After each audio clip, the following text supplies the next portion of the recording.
Plot দুর্নীতির ৩ মামলায় শেখ হাসিনার ২১ বছরের কারাদণ্ড, জয় পুতুলের ৫ বছর, সরকারি সম্পত্তি নিজের নামে নেয়া, রাষ্ট্রের সঙ্গে বিশ্বাসঘাতকতা পর্যবেক্ষণ আদালতের।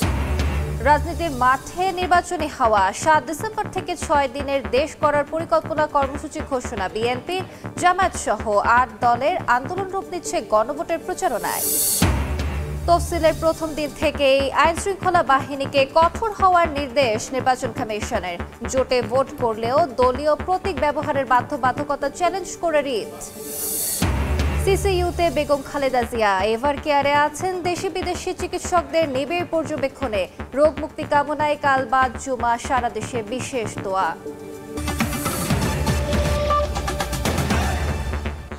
জনপদের সময়ের সঙ্গে আছি আমি আলিশা ইসলাম।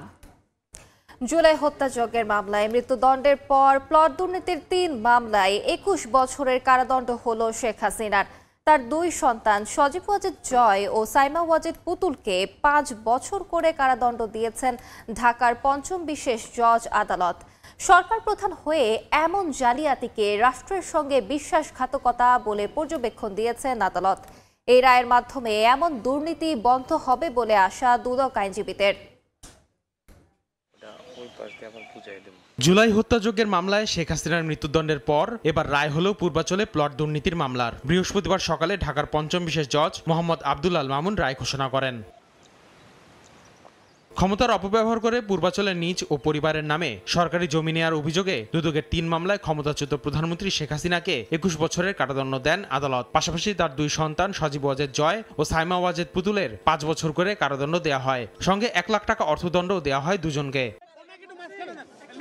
রায়ের পর্যবেক্ষণে আদালত বলেন, ভুয়া হলফনামা জমা দেন শেখ হাসিনা। টানা ৪ বারের প্রধানমন্ত্রীর এমন জালিয়াতি রাষ্ট্রের সঙ্গে বিশ্বাসঘাতকতা। ৪ বারের প্রধানমন্ত্রী উনি কিভাবে মিথ্যা হলফনামা এবং তথ্য গোপন করে জনগণের সম্পদ উনি মিথ্যাভাবে নিয়েছেন। শেখ হাসিনার এই জালিয়াতির বিষয়ে তৎকালীন গণপূর্ত প্রতিমন্ত্রী ও রাজুকের চেয়ারম্যান অবগত ছিলেন বলে উল্লেখ করা হয় রায়ে। তৎকালীন প্রধানমন্ত্রীকে খুশি করতে পরস্পর যোগসাজশে প্লট বরাদ্দ দেন তারা। ভুয়া হলফনামা তারা সরাসরি রাজুকে পাঠাচ্ছে, রাজুকে এটারে হলফনামাটারে যাচাই বাছাই করে নাই। তো এইখানে তারা প্রত্যেকেই একই সহযোগী, একই অপরাধী। এই ৩ মামলায় বিভিন্ন মেয়াদের সাজা দেওয়া হয়েছে ২২ জনকে। খালাস পেয়েছেন গণপূর্তের প্রশাসনিক কর্মকর্তা সাইফুল ইসলাম সরকার। দুর্নীতি ঠেকাতে রাজুকের নীতিমালা সংস্কার ও দুর্নীতির তথ্য প্রকাশের নির্দেশনা দিয়েছেন বিচারক। আসিফ মোহাম্মদ সিয়াম, সময় সংবাদ, ঢাকা। রাজনীতিতে বইছে নির্বাচনী হাওয়া। আগামী মাসে দেশ করার পরিকল্পনা কর্মসূচি নিয়ে মাঠে নামছে বিএনপি। ৭ ডিসেম্বর থেকে ৬ দিনের কর্মসূচিতে ভার্চুয়ালি যুক্ত থাকবেন দলের ভারপ্রাপ্ত চেয়ারম্যান। বিকেলে সংবাদ সম্মেলনে এ তথ্য জানিয়েছেন বিএনপির সিনিয়র যুগ্ম মহাসচিব রুহুল কবির রিজভী। আলাদা কর্মসূচিতে নেতারা অভিযোগ করেন, স্বাধীনতা বিরোধীরা নির্বাচন বানচালের অপচেষ্টা চালিয়ে যাচ্ছে।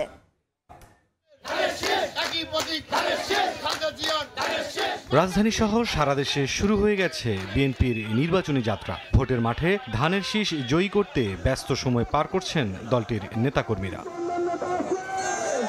নির্বাচনী মাঠ আরও চাঙা করতে বিএনপি থেকে এলো নতুন ঘোষণা। বৃহস্পতিবার দুপুরে নয়াপল্টনের কেন্দ্রীয় কার্যালয়ে সংবাদ সম্মেলনে দলের সিনিয়র যুগ্ম মহাসচিব রুহুল কবির রিজভী জানান, ডিসেম্বরের দ্বিতীয় সপ্তাহে দেশ গড়ার পরিকল্পনা কর্মসূচি পালন করা হবে, যার প্রত্যেকটিতেই ভার্চুয়ালি অংশ নেবেন বিএনপির ভারপ্রাপ্ত চেয়ারম্যান। বাংলাদেশ জাতীয়তাবাদী দল বিএনপির দেশ গড়ার পরিকল্পনা শীর্ষক একটা কর্মসূচি গ্রহণ করা হয়েছে। সেই কর্মসূচি শুরু হবে আগামী ৭ই ডিসেম্বর থেকে ১৩ই ডিসেম্বর পর্যন্ত।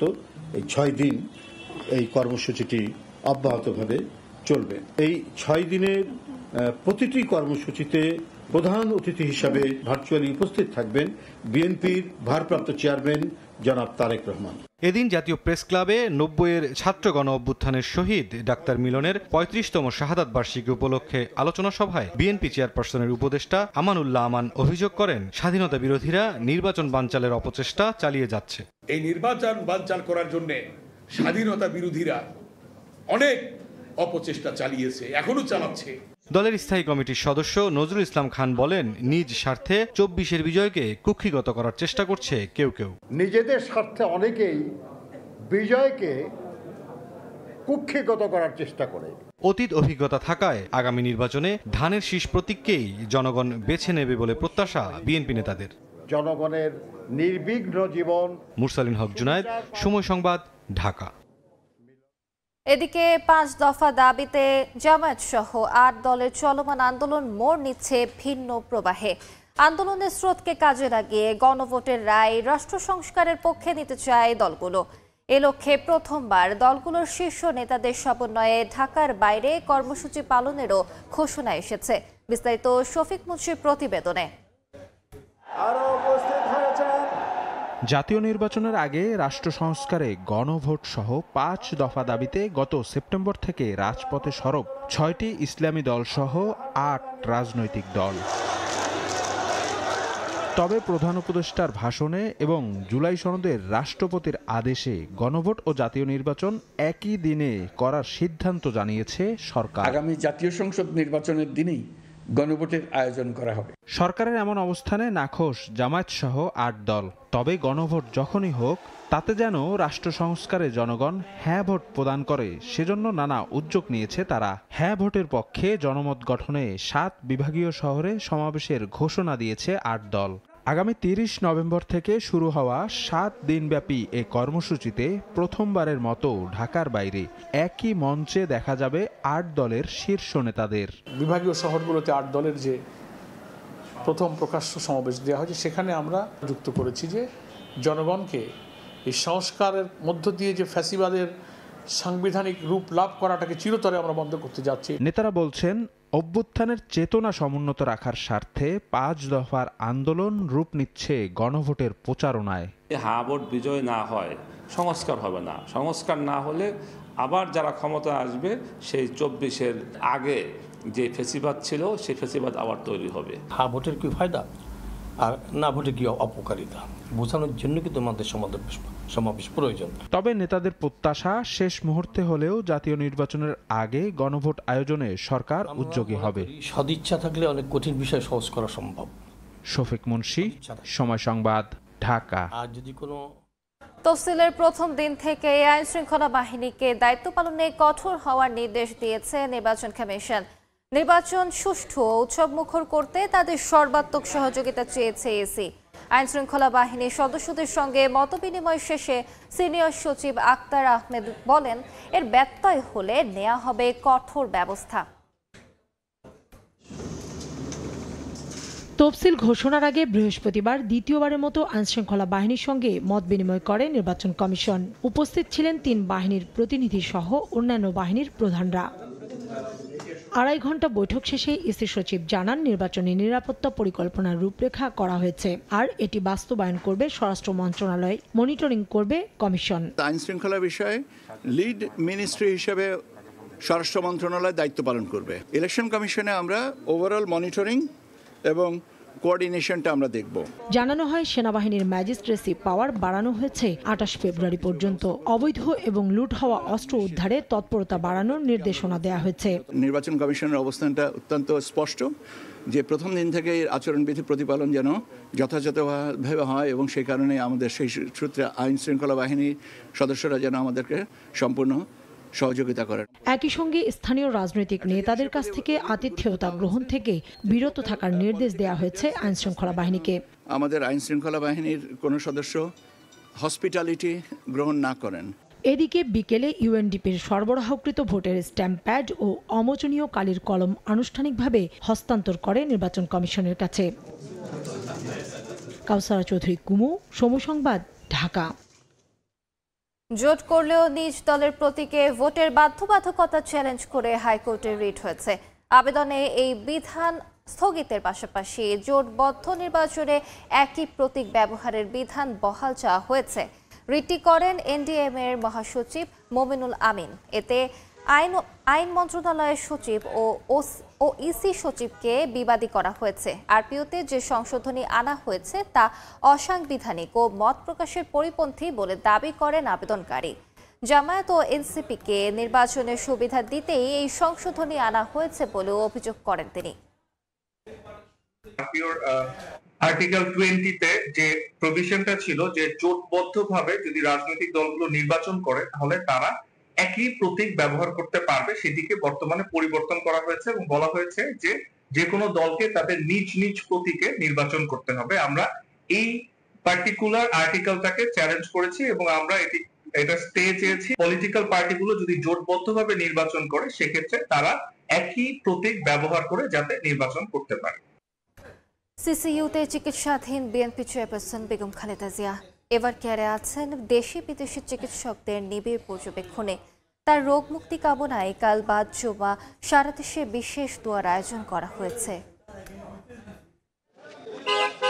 গত রোববার সাবেক অবস্থার অবনতি হলে বিএনপি চেয়ারপারসন বেগম খালেদা জিয়াকে গুলশানের বাসা থেকে নেওয়া হয় রাজধানীর এভার কেয়ার হাসপাতালে। মেডিকেল বোর্ডের সিদ্ধান্ত অনুযায়ী জরুরি শারীরিক পরীক্ষা শেষে তাকে কেবিনে পাঠানোর সিদ্ধান্ত নেন চিকিৎসকরা। এমন পরিস্থিতিতে বিএনপি চেয়ারপারসনের সুস্থতা কামনায় শুক্রবার বাদ জুম্মা সারা দেশে মসজিদে মসজিদে বিশেষ দোয়া আয়োজন করে বিএনপি। দুপুরে বিএনপির কেন্দ্রীয় কার্যালয় নয়াপল্টনে এক সংবাদ সম্মেলনে কর্মসূচি ঘোষণা দেন দলের সিনিয়র যুগ্ম মহাসচিব রুহুল কবির রিজভী। আল্লাহর কাছে এদেশের মানুষ, সাধারণ মানুষ, দলের নেতাকর্মী সবাই কায় মনোবাক্যে মোনাজাত করবেন। আগামীকাল জুম্মার নামাজের পরে, জুম্মার নামাজের শেষে বিশেষ মোনাজাত করা হবে দেশনেত্রী বেগম খালেদা জিয়ার সুস্থতা কামনায়। 2018 সালে কারাবন্দী থাকার সময় থেকেই আর্থাইটিস, ডায়াবেটিস, কিডনি জটিলতা, লিভার সিরোসিস, উচ্চ রক্তচাপ সহ একাধিক দীর্ঘমেয়াদী রোগে ভুগতে থাকেন বিএনপি চেয়ারপারসন। 2019 সালে কারামুক্ত হওয়ার পর নিয়মিত চিকিৎসার জন্য অসংখ্যবার হাসপাতালে ভর্তি হন তিনি। 2024 সালের 5 আগস্ট আওয়ামী লীগ সরকারের পতনের পর খালেদা জিয়া বিদেশে চিকিৎসার অনুমতি পেলে উন্নত চিকিৎসার জন্য তাকে নেওয়া হয় লন্ডনে। প্রায় মাসখানেক চিকিৎসা শেষে দেশে ফেরেন তিনি। তানভীর হাসান মেঘ, সময় সংবাদ, ঢাকা। ঢাকা, নরসিংদী ও গাজীপুর সহ আশপাশের এলাকায় মৃদু ভূমিকম্প অনুভূত হয়েছে। এতে বিভিন্ন স্থাপনায় থাকা মানুষজন আতঙ্কে বাইরে বের হয়ে আসেন। ইউরোপিয়ান মেডিটেরিয়ান সিসমোলজিক্যাল সেন্টারের তথ্য মতে বিকেল 4:15 47 সেকেন্ড ভূকম্পন স্থায়ী হয়, যার মাত্রা ছিল 3.6। ভূমিকম্পের উৎপত্তিস্থল নরসিংদীর ঘোড়াশাল। তাৎক্ষণিকভাবে ক্ষয়ক্ষতি ও হতাহতের কোনো তথ্য পাওয়া যায়নি। এর আগে বুধবার গভীর রাতে সিলেটে 3.4 মাত্রার ভূমিকম্প হয়। তার আগে গত 21 নভেম্বর সারা দেশে 5.7 মাত্রার শক্তিশালী ভূমিকম্প অনুভূত হয়। পাবনায় বিএনপি জামায়াত সমর্থকদের মধ্যে সংঘর্ষে অর্ধশতাধিক আহত হয়েছেন। এ সময় ভাঙচুর ও আগুন দেয়া হয় 10টি মোটরসাইকেলে। সন্ধ্যায় ঈশ্বরদীর শাহাপুর ইউনিয়নের চরগড়াগড়ি এলাকায় এ ঘটনা ঘটে। পুলিশ জানায়, দীর্ঘদিন ধরে স্থানীয় জামায়াত ও বিএনপির দুপক্ষের মধ্যে উত্তেজনা চলছিল। এর জেরে জেলা জামাতের আমির তালেব মণ্ডলের সমর্থক এবং জেলা বিএনপির আহ্বায়ক হাবিবুর রহমান হাবিবের সমর্থকরা বাকবিতণ্ডার এক পর্যায়ে সংঘর্ষে জড়ান। খবর পেয়ে ঘটনাস্থলে পৌঁছে পরিস্থিতি নিয়ন্ত্রণে আনে পুলিশ। সংঘর্ষে আহতদের উপজেলা স্বাস্থ্য কমপ্লেক্সে ভর্তি করা হয়েছে।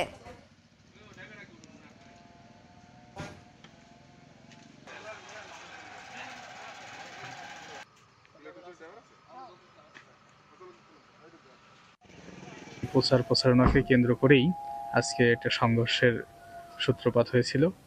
আমরা সংঘর্ষের খবর পেয়ে ঘটনাস্থলে আসি। এসে দেখলাম অনেকে আহত হয়েছে এবং 3-4টি মোটরসাইকেল এখানে পোড়ানো হয়েছে।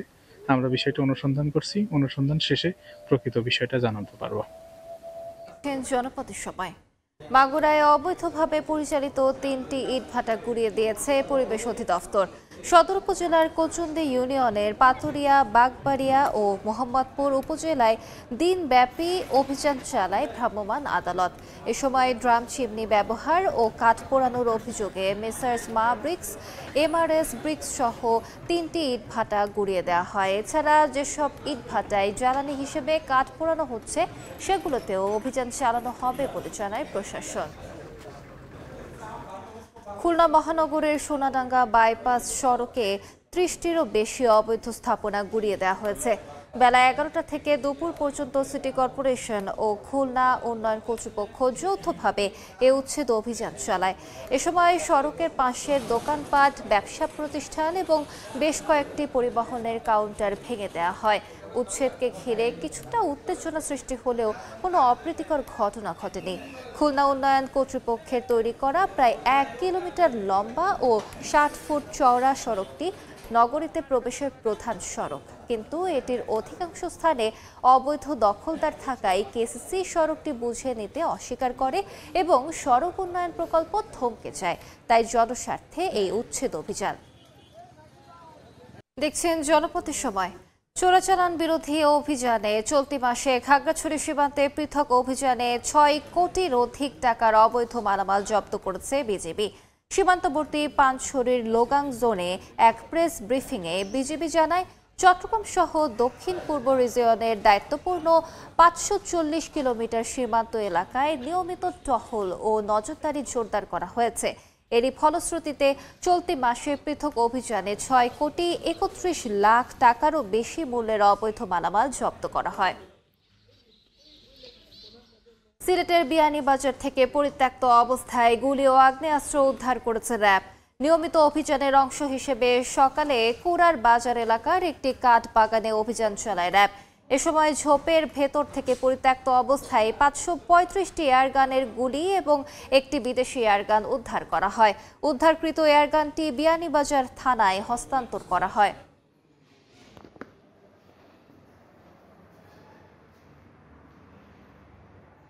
জনপদের সময় শীর্ষ সংবাদগুলো জানিয়ে দিচ্ছি আরেকবার। প্লট দুর্নীতির 3 মামলায় শেখ হাসিনার 21 বছরের কারাদণ্ড, জয় পুতুলের 5 বছর, সরকারি সম্পত্তি নিজের নামে নেয়া রাষ্ট্রের সঙ্গে বিশ্বাসঘাতকতা, পর্যবেক্ষণ আদালতের। রাজনীতির মাঠে নির্বাচনী হাওয়া, 7 ডিসেম্বর থেকে 6 দিনের দেশ গড়ার পরিকল্পনা কর্মসূচি ঘোষণা বিএনপির, জামায়াত সহ 8 দলের আন্দোলন রূপ নিচ্ছে গণভোটের প্রচারণায়। এবং তফসিলের প্রথম দিন থেকেই আইন শৃঙ্খলা বাহিনীকে কঠোর হওয়ার নির্দেশ নির্বাচন কমিশনের, জোটে ভোট করলেও দলীয় প্রতীক ব্যবহারের বাধ্যবাধকতা চ্যালেঞ্জ করে রিট।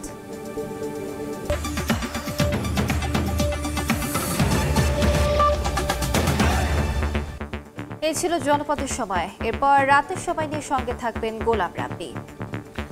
আলিশা, আপনাকে ধন্যবাদ। রাতের সময় নিয়ে আসছে কিছুক্ষণ পর, সঙ্গেই থাকুন সময়।